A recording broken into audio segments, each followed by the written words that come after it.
Shepard, how can I help? Have you got a minute to talk? Not now. Working on collector data. Have ruled out artificially intelligent virus. Unless it's very intelligent. And toying with me. Tests. Anything else? I'll let you work. We'll be here if you need me. Commander, can I help you with something? I'm more interested in just talking for a bit. Sounds good. I could use some downtime. There's always something, right? The way some people talk, we may as well be dead already. Hard for the crew to relax on this kind of job. You all right, Jacob? It's gotta be rough finding out about your father on top of everything else. I covered this. The stuff we're dealing with, way more important than any of my personal shit. Let it go, Shepard, I have. I've been around long enough to know you're bottling things up. I can't have any crew member distracted like that. There's only two ways this will go. It's a real problem, and you can't fix it with Psych 101. Or, it's nothing, and you're just dragging it up for no reason. Neither helps. Just let it go, and we'll drown all this small shit in some bar after we save the damn galaxy. I have to get back to work, Commander.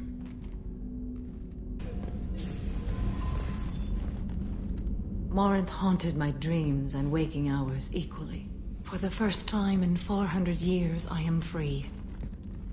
I am a ruined vessel of sorrow and regret, but I am free.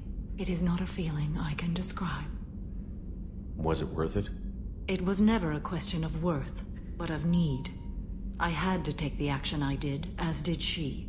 This was never a story that would have a happy outcome. You did your duty. What about your feelings? One of my daughters is dead. My hopes, my dreams were all bound up in my children.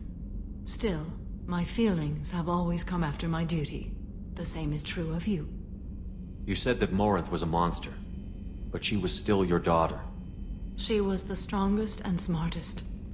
She would not accept the injustice thrust upon her. She fought to the end. I am so proud of her, Shepard. You killed her for being what she was.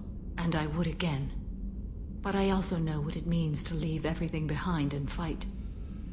Do you realize that she went on the run at the age of 40? I do not know human years well, but it is very young for Asari. What will you do now that Morinth is gone? Assuming I survive your mission, I am a Justicar. Injustice still exists, and perhaps even other Ardat-Yakshi. There's no way to correct the condition Morinth had? We are an advanced species, but we don't have magic. When the trait manifests at maturity, it is too late for mitigation. It only occurs in purebloods like myself. Perhaps that is the root of the stigma regarding Asari-exclusive pairings. I don't know. I thought Ardat-Yakshi were extremely rare. Asari have spread to many worlds. There are remote regions with no government oversight. If I travel to those worlds and they do exist, I will find them. Morinth claimed that her condition was the future of the Asari race. Morinth would say anything that served her cause. Ardat-Yakshi are sterile, Shepard. That wouldn't be a particularly viable future for my people. You don't want to settle down? I did. I returned to my homeworld and tried to start a family. I will fight and struggle all my life. That is my fate. When I die, it will not be in bed. I am at peace with that. You still control the direction of your life. I have chosen this path. I truly am at peace. Due in no small part to you. It must have been really hard for Samara to ask you to help kill her own daughter. She told me she really appreciated your help. As hardcore as she is, I'm not sure she could have done it without you. The Normandy runs so quietly. I'm not used to hearing my footsteps when I walk. One of the girls in navigation thinks she might be pregnant. Even aboard a Cerberus vessel, life finds a way. Come back later. I'm sure I'll have more to talk about. Commander, what can I do for you? You have a minute, Miranda? Of course. I'm just finishing an operation report. I'm impressed, Shepard. So far things have gone exceptionally well. As Cerberus operations go, this is one of the best I've been a part of. I'm glad you're enjoying it. Just remember who's in charge. I know exactly who's in charge. I report to him regularly. I'm here, we're both here, because he wants it that way. Cerberus gave you a second chance, Commander. Maybe you should do the same for us. What did Cerberus do that made you so loyal? I suppose you deserve to know. Do you remember when I told you how I was genetically altered? Well, that wasn't my choice. My father created me. He's a very influential man and extremely controlling. He didn't want a daughter. He wanted a dynasty. I ran away as soon as I was old and brave enough. I went to Cerberus because I knew they could protect me. How bad were the terms you and your father parted on? Shots were fired. You seem capable of defending yourself. Why did you need Cerberus? My father invested a great deal in his dynasty. It wasn't a matter of just leaving. I knew he would continue to pursue his investments. I assume that Cerberus approved of your enhanced abilities? Of course. Cerberus fully endorses anything that advances the cause of humanity. Genetic alterations included. But unlike my father and his own selfish reasons, Cerberus and the Elusive Man believe in a greater good. They see the bigger picture, and I feel like I have a purpose here.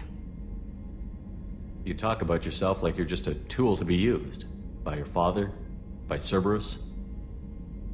Maybe. I like to know where I fit in the world. It helps me find meaning in how I was created. You are who you are, Miranda. You don't need to make excuses for it. That's easy for you to say. We've both been engineered for greatness, Shepard. The difference is you were great before we rebuilt you. I'm great because of it. Your spirit and personality are what make you great. It's what makes anyone great. That's kind of you. I'm not sure I believe you, but thanks for saying it. Who exactly is your father? A businessman, but a very wealthy one. It's ironic, my father believed deeply in a human-positive agenda. He donated generously to Cerberus before I joined them. That's how I first heard about Cerberus, through my father's connections. You talk about yourself like you're just a tool to be Maybe. you. You are who you That's are, it. Miranda. The difference is you were great before we rebuilt you. You've told me a lot about your father. What happened to your mother? I never had one. Most of my genetic material is based on my father's tissue. His Y chromosome was altered with an amalgam of desired traits from various sources. How arrogant can you be? The man is completely egomaniacal. Just another reason I had to get away from him. Thanks for your time, Miranda. I'll talk to you later. Anytime, Commander. The Commander's put together an impressive team. I've never worked with so many aliens before. They're a small army. We might just pull this mission off. Shepard, need me for something? What can you tell me about the Normandy's armaments? The weapons upgrades have gone in beautifully. This thing packs a hell of a punch. It just might give us a chance against the Collectors. Have you got a minute? Can it wait for a bit? I'm in the middle of some calibrations. Talk to you later, Garrus. I'll be here if you need me. The new armor reinforcements really threw off the gravimetric profiles. But engines are good to go. I rebalanced the Gilborn coefficients and adjusted the anterior intakes on the second-tier stabilizers. I love it when you talk dirty. Fuck off!